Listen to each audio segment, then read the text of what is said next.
अस्सलाम वालेकुम। Welcome back to the Laravel 9 series. और आज की सीरीज़ के अंदर हम बेसिकली अपनी जो बैकएंड है एडमिन टेम्पलेट वो हम सेटअप करने वाले हैं। तो इसके अंदर हम ब्लेड कंपोनेंट्स का यूज़ करेंगे, पार्शल्स का यूज़ करेंगे और ब्लेड व्यूज़ और डायरेक्टिव्स का यूज़ करेंगे। तो चले हम वीडियो जो है वो सबसे स्टार्ट करते हैं। वीडियो बेसिकली थोड़ी सी आज की इस सीरीज़ में थोड़ी सी लंबी हो सकती है, ऑब्वियसली, क्योंकि बैकएंड जो है वो हमने कंप्लीट इसका सेटअप करना है। तो उसके लिए हमने सबसे पहले क्या करना है कि बेसिकली जो हमारी मेन थीम है मेट्रॉनिक की जो मैं यूज़ कर रहा हूँ, इसके सबसे पहले मैं एसिड्स को कॉपी कर लेता हूँ और मैं अपने फ़ोल्डर में आता हूँ, जहाँ पर मेरा प्रोजेक्ट पड़ा हुआ है एचटी डॉक्स के अंदर रोवर हॉलिडे के नेम से। और यहाँ पर पब्लिक फ़ोल्डर के अंदर मैं इसको पेस्ट कर देता हूँ। तो याद रखिए बेसिकली जो पब्लिक फ़ोल्डर आपका होता है, यहाँ से आप इज़िली किसी भी फ़ाइल को एक्सेस कर सकते हैं। जितनी भी आपकी यहाँ पर जेएस वगैरह की फ़ाइल्स पड़ी हों, एचटीएमएल, सीएसएस, आप व्हाटएवर जो भी यहाँ पर फ़ाइल्स डालेंगे, वो इज़िली आप अपने प्रोजेक्ट के अंदर कहीं से भी आप वो पब्लिक फ़ोल्डर कॉल करके उसको एक्सेस कर सकते हैं। तो ये बेसिकली मेरी फ़ाइल्स हो गई हैं कॉपी। और सबसे पहली चीज़ क्या करनी है कि वापस आते हैं अपने इसमें एडमिन टेम्पलेट में। और इसके सबसे पहले जो बेसिकली हमने काम करना है, इसको हम प्रोजेक्ट को सबसे पहले हम रन कर लेते हैं। ऑलराइट,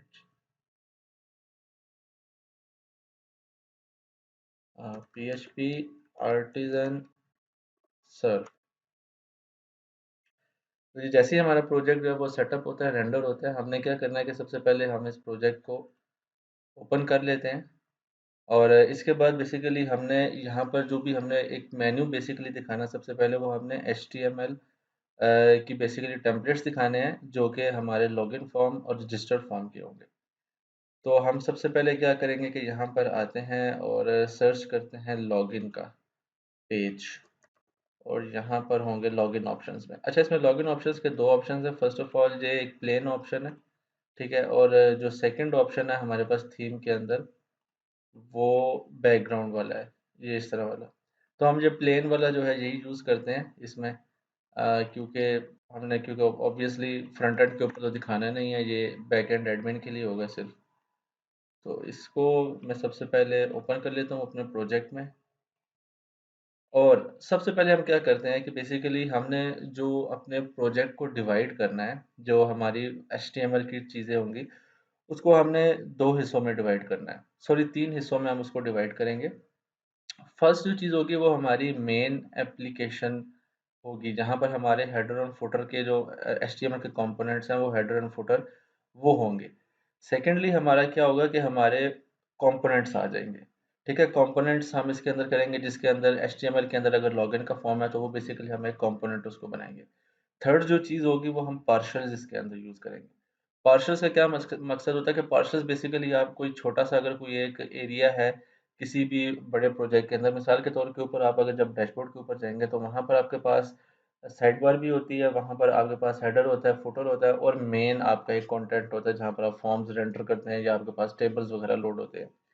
तो बेसिकली वहाँ पर जो पार्शल्स होंगे वो हमारे साइड बार को जो है वो हम एक पार्शल के तौर के ऊपर यूज़ करेंगे। और मुख्तलिफ चीज़ें हैं जो हम पार्शल्स के तौर के ऊपर यूज़ करते रहेंगे। तो सबसे पहले हम यहाँ पर क्या करते हैं कि बेसिकली मैं ये व्यू की फ़ाइल को डिलीट कर देता हूँ। और यहाँ पर मैं एक डायरेक्टरी क्रिएट करता हूँ। इसका मैं नाम रख देता हूँ कंपोनेंट्स,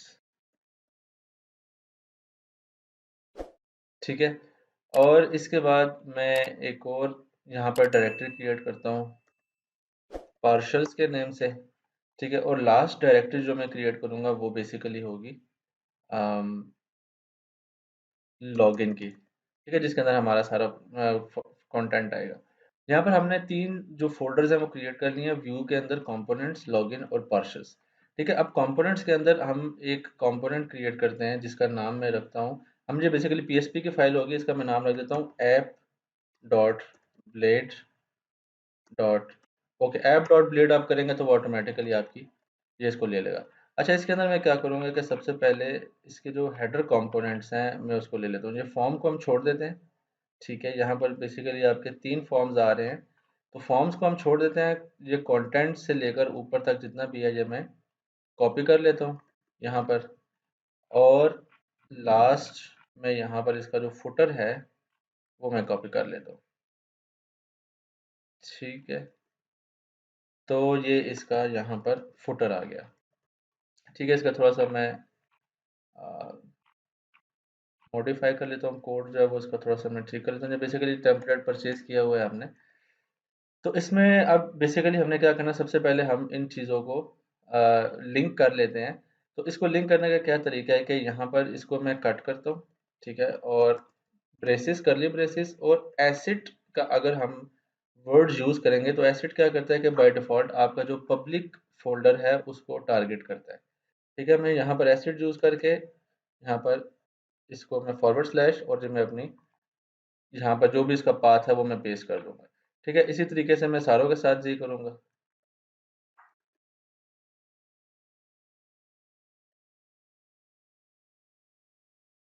ठीक है, और सॉरी, इसको सिंगल कोट्स के अंदर रैप करना है। ये जितने भी बेसिकली आपको यहाँ पर इमेजेस अगर यूज़ करनी है, अगर अपने प्रोजेक्ट में H T M S C S S की फाइल्स यूज़ करनी है, जे एस की फाइल्स यूज़ करनी है, तो आपने उसको पब्लिक के अंदर रखना है, पब्लिक फोल्डर के अंदर अपने जितनी भी फाइल्स हैं पब्लिक डायरेक्टरी के फोल्डर के अंदर आप उसको रखेंगे और उसके बाद आप उसको एक्सेस करेंगे एसिड के नाम। एसिड का एक हेल्पर फंक्शन है ये, और इसके अंदर आप उसके पाथ पास कर देंगे, तो ये ऑटोमेटिकली पब्लिक फ़ोल्डर के अंदर जाएगा और जहाँ से जो भी पाथ इसको मिलेगा, ये उसको उठा लेगा। तो ये मैं वीडियो थोड़ी-सी फ़ास्ट फॉरवर्ड कर देता हूँ यहाँ पर, ताकि जो है ना, ये मैं कंप्लीट सेटअप जब कर लूँ, तो फिर हम इसके अंदर नेक्स्ट मूव करते हैं इसके अंदर।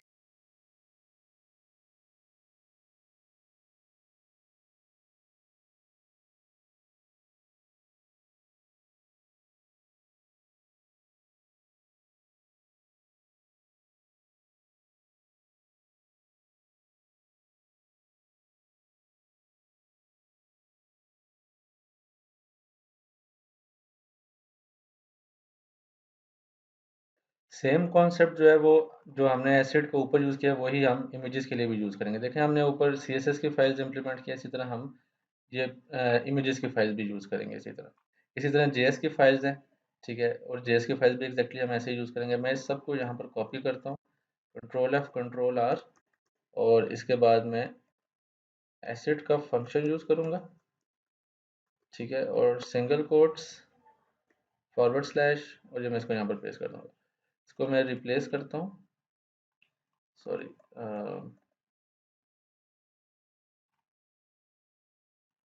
Like this.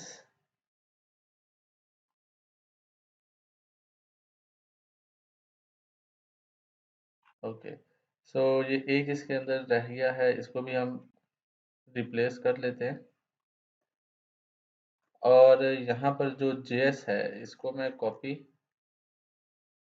Find and replace. Replace इसको मैं किससे करूँगा, सिंगल कोट, कर्ली ब्रेसेस, और ये ब्रेसेस क्लोज्ड, रिप्लेस एवरीथिंग, ताकि ये हमारा एक उसके अंदर रैप हो जाए। तो ये बेसिकली हमारी सारी चीज़ें भी इसके अंदर रैप हो गई हैं। अब हमने क्या करना है नेक्स्ट इसके अंदर, कि हमारे पास यहाँ पर एक फंक्शन होता है यील्ड का, ठीक है।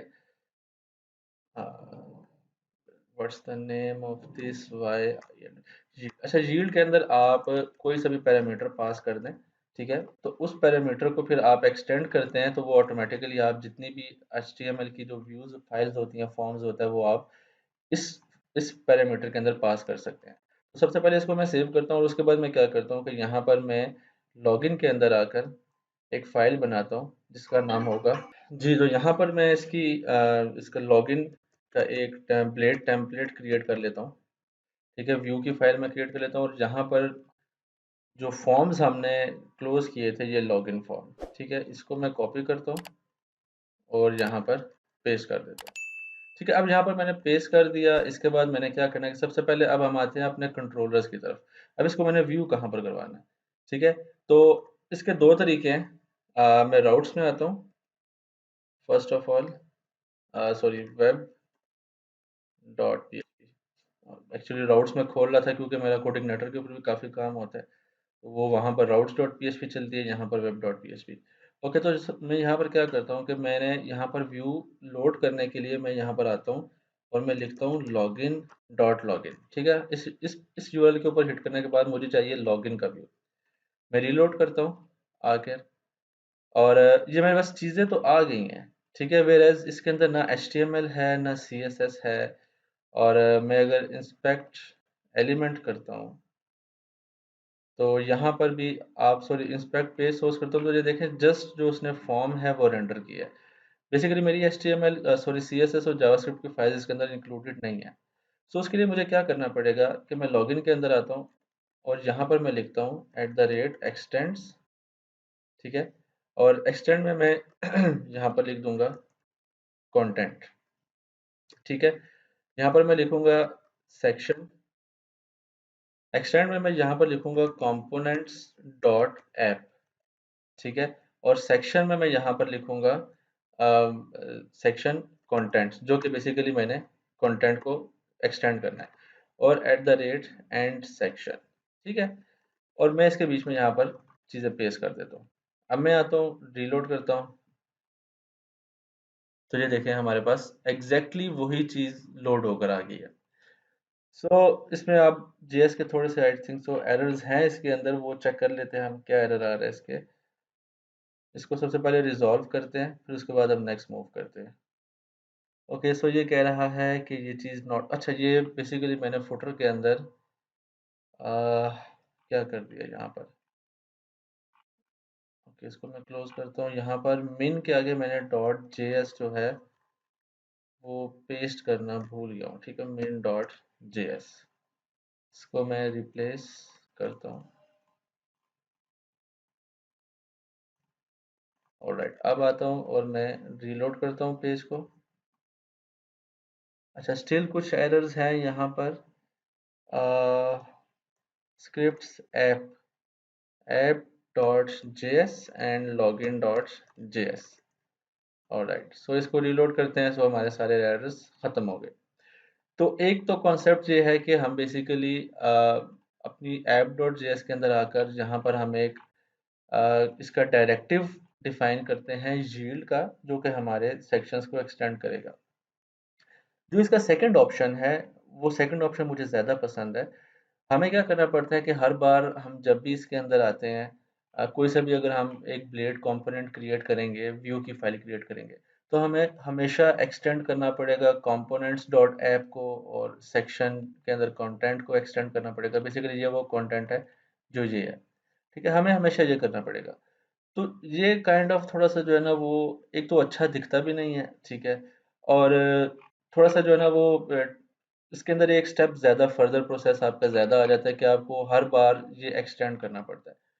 इसके बजाय हम ऐसा क्यों ना करें कि हम इस चीज़ को रिमूव करके कम्प्लीटली कर्ली ब्रेसेस के अंदर हम एक वेरिएबल डिफाइन करें स्लॉट का, ठीक है। ये स्लॉट का वेरिएबल एग्जैक्टली आपने ऐसे ही डिफाइन करना है। ये अगर ऐसे डिफाइन नहीं होगा तो क्या होगा कि लारावेल इसको कंसिडर नहीं करेगा। लारावेल उसको सोचेगा कि ये कुछ और वेरिएबल है, उसको एको करने लग जाएगा। वेयर ये जो स्लॉट का एक प्री डिफाइंड लारावेल का वेरिएबल है, जो कि आपने मस्ट चूज करना है।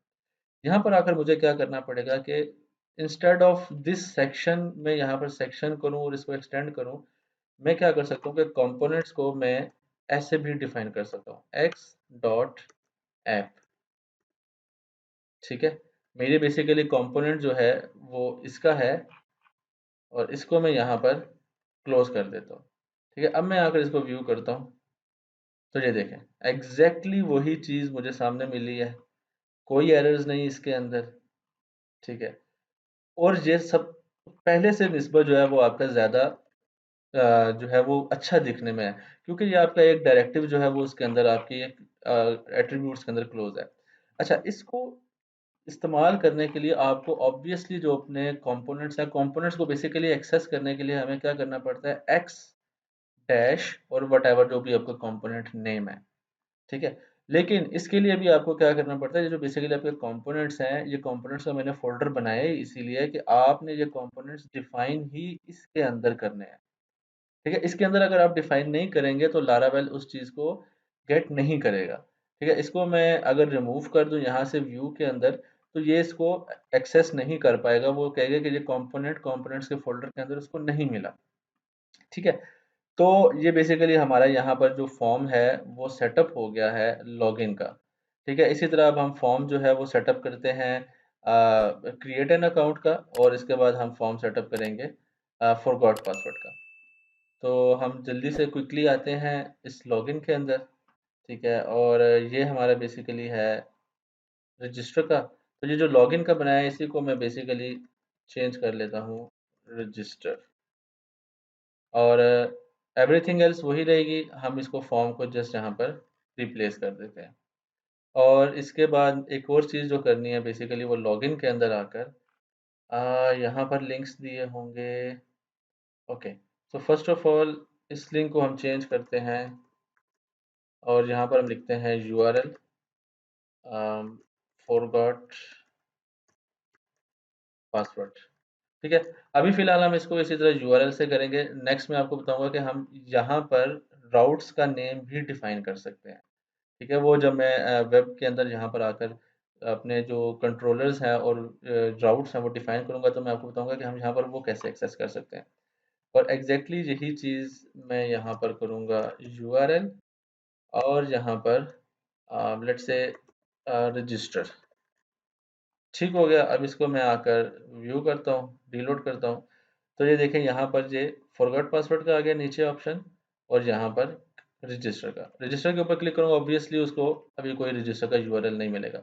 तो सबसे पहले मैं क्या करता हूँ, क्विकली यहाँ पर आकर मैं एक वेरिएबल डिफाइन कर लेता हूँ रजिस्टर का, और यहाँ पर भी मैं इसको रजिस्टर का नेम दे देता हूँ, ठीक है। ये रजिस्टर का व्यू लोड कर लेगा।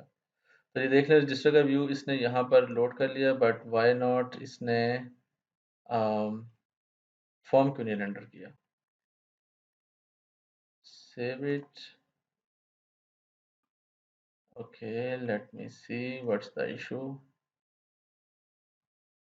ओके, सो इशू ये है कि यहाँ पर बेसिकली जो बेसिकली मेन आपके लॉगिन है उसके अंदर आपके ये बाय डिफ़ॉल्ट जो फॉर्म्स हिडन है। उसकी रीज़न ये है कि जब आप इन बटन्स के ऊपर क्लिक करेंगे लॉगिन के, तो तभी वो फॉर्म रेंडर करेगा। ये बाय डिफ़ॉल्ट ये वाला फॉर्म जो है वो आपका एक्टिव है, लॉगिन फॉर्म। इसका मैं क्या करता हूँ कि मैं इसका फॉरगॉट पासवर्ड को, और मैं भी यहाँ पर हम मेन इसमें आते हैं और रीलोड इंस्पेक्ट एलिमेंट करते हैं बॉडी के अंदर। लेट्स से इसको इंस्पेक्ट करते हैं, और आपका फॉर्म फॉरगॉट पासवर्ड वाला ये है, इसके ऊपर अगर मैं क्लिक करता हूँ तो ये फॉरगॉट पासवर्ड वाला आपका एक्टिव हो गया है, ठीक है। इसको ये डिस्प्ले नन हो गया है, और ये वाला एक्टिव हो गया, डिस्प्ले ब्लॉक हो गया। तो सिंपली मैं इसको क्या करता हूँ, यहाँ पर क्लास में मैं आकर चेक करता हूँ डी डैश ब्लॉक में भी समथिंग कोई क्लास हो यहाँ पर, या डिस्प्ले ब्लॉक में भी कोई स्टेटमेंट टेम्पलेट के अंदर कोई ऐसी हो चीज़। इफ़ नॉट तो हम बेसिकली यहाँ पर फिर क्या कर लेते हैं कि हम बाय डिफ़ॉल्ट इसको स्टाइल जो है वो इनलाइन डिस्प्ले ब्लॉक का दे देते हैं। रीलोड करता हूँ मैं आकर, और ये हमारे पास फॉर्म आ गया, ठीक है। इसी तरह मैं लॉगिन का अंदर जाता हूँ, लॉगिन के अंदर, और जो लास्ट हमारा रजिस्टर वाला है इसको मैं कॉपी करता हूँ। अच्छा जी, सॉरी, हमने यहाँ पर रीसेट वाला कॉपी कर दिया। हमने यहाँ पर रजिस्टर वाला ही कॉपी करना था, और इसको हमने स्टाइल डिस्प्ले ब्लॉक, ऑलराइट। तो ये हमारे पास साइन अप का फॉर्म आ गया। इसी तरह लास्टली हम क्या करते हैं कि एक और क्रिएट करते हैं जिसका नाम हम रखते हैं व्यू की फाइल फॉरगॉट पासवर्ड, और लॉगिन के अंदर आकर फॉरगॉट पासवर्ड कॉपी, और इस फॉर्म को हम रिप्लेस कर देंगे सिंपली इस फॉर्म से, और इसको भी हम स्टाइल डिस्प्ले ब्लॉक, ऑलराइट। सो हम बैक आते हैं, रीलोड और क्रिएट अकाउंट, ये आ गया।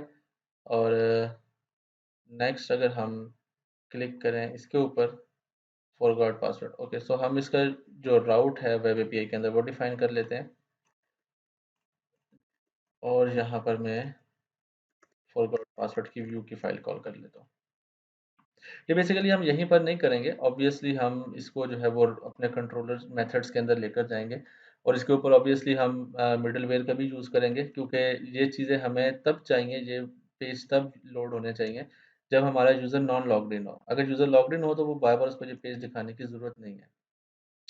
तो ये हमारे पास चीज़ें आ गई यहाँ पर, और लास्ट जो मैं चीज़ करना चाहता हूँ वो लॉगिन के अंदर आकर इसको मैं यहाँ से आईडीज़ रिमूव कर देता हूँ। उसकी रीज़न ये है कि जब इसके ऊपर मैं क्लिक करता हूँ तो आपने देखा होगा कि वो फॉर्म जो है वो फ़र्स्ट ऑफ ऑल हाइड हो जाता है। ठीक है? तो मैं चाहता हूँ कि फॉर्म हाइड ना हो, बल्कि अगर मैं वापस भी दोबारा उसके ऊपर आऊँ तो वो फॉर्म उसी तरह मुझे डिस्प्ले होना चाहिए।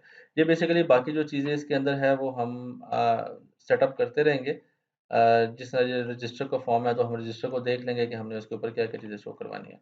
इसी तरह हम इसको href देकर बैक मेन लॉगिन पेज के ऊपर इसको ले जाते हैं, और यहाँ पर भी लेट्स से कुछ और जहाँ पर यूआरएल नहीं है, तो लास्ट जो फॉरगॉट पासवर्ड है इसको भी हम href करके यूआरएल के ऊपर ले जाते हैं। रीलोड बैक, अच्छा, इसको भी अगेन रीलोड, लॉगिन के ऊपर क्लिक किया, वापस आता हूँ, लॉगिन का फॉर्म है, क्रिएट अकाउंट पे क्लिक किया, वापस आता हूँ, वो भी वहीं पर है। ठीक है, क्रिएट अकाउंट पे मैं क्लिक करता हूँ, बैक आता हूँ, तो ये वाला एक बार हाइड हो रहा है। तो इसके लिए मैं क्या करता हूँ कि ये बैक बटन जो है ये बेसिकली हम रिमूव कर देते हैं। ये आईडीज़ बेसिकली रिमूव करेंगे तो ये हमारा फॉर्म हाइड होना बंद हो जाएगा। सी, अब ये हमारा फॉर्म हाइड नहीं हो रहा। ऑलराइट, सो बेसिकली यहाँ पर अभी हमने ये चीज़ देखी है कि हम अपने जो एचटीएमएल की फाइल्स हैं वो किस तरीके से हम यहाँ पर लोड कर सकते हैं। दो तरीके मैंने आपको बताया। फर्स्ट ऑफ ऑल ये कि यहाँ पर आप एक यील्ड का मेथड डायरेक्टिव है वो आप कॉल करके उसको आप कोई सा भी पैरामीटर पास करते हैं, whatever A B C X Y Z, ठीक है, या कंटेंट, कंटेंट एक जो है वो प्रॉपर जेनेरिक नेम है, तो आप वो पास करें। उसके बाद आप एक्सटेंड करेंगे लेआउट्स को, उसके बाद आप एक्सटेंड करेंगे लेआउट्स को, तो आपको यहाँ पर एक्सटेंड और उसके साथ सेक्शन स्टार्ट एंड करना पड़ेगा। और दूसरा तरीका यह है कि यहाँ पर हम स्लॉट का वेरिएबल यूज़ करें, और स्लॉट के थ्रू हम बेसिकली एक्स कंपोनेंट करके हम उसको डिफाइन कर सकते हैं। तो नेक्स्ट वीडियो के अंदर बेसिकली हम कंट्रोलर्स को जो है वो इसके अंदर इंट्रोड्यूस करेंगे, और जितने भी हमारे राउट्स हैं वो हम कंट्रोलर्स के अंदर लेकर जाएंगे। और इसको मैंने आपको बताया कि एक मिडलवेयर का जो हम ग्रुप है वो इसके ऊपर अप्लाई करेंगे, ताकि जो लॉग्ड इन यूज़र्स हैं वो इस यूआरएल्स को एक्सेस ना कर सकें। तो मिलते हैं अगली वीडियो के अंदर। वीडियो देखने का बहुत शुक्रिया, और अगर आप चैनल के ऊपर नए हैं तो चैनल को ज़रूर सब्सक्राइब कीजिएगा, और वीडियो को आपने लाजमी लाइक करके जाना है।